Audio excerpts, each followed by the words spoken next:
Gusto mo bang hahabulin kanya lalo at ikaw lang ang mamahalin niya habang buhay at hindi na siya maghanap ng iba? Ang ritual na ito ay para lang sa taong maniniwala. Ang kailangan sa ritual na ito: papel, panulat, plastik, isang butil na bawang. Pwede mo ito gawin sa iyong karelasyon o ka-LDR.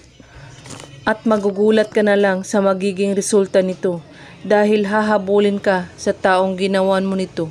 Kailangan magfo-focus po kayo sa paggawa nito at buo ang inyong paniniwala sa paggawa at walang ibang iniisip at pagdududa.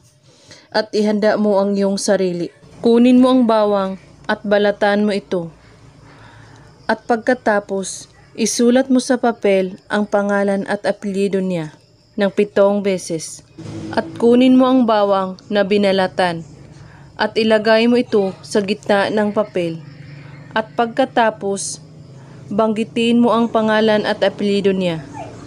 At sabihin mo, hahabulin mo ako at iparamdam mo sa akin kung gaano mo ako kamahal.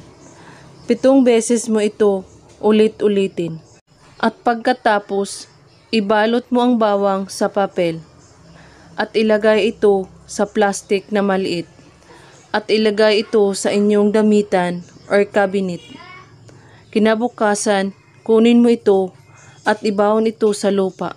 Kapag sumibol ang bawang, ay matutuwa ka na dahil unti-unti nang matutupad ang iyong mga kahilingan sa buhay. At hayaan mo lang ito. Gawin ito sa Friday lamang, kahit anong oras at araw. Basta't buo ang inyong paniniwala sa paggawa at walang ibang iniisip at pagdududa. At kung may katanungan po kayo ay magko-comment lang po sa baba. Maraming salamat sa panunood. May God bless us all.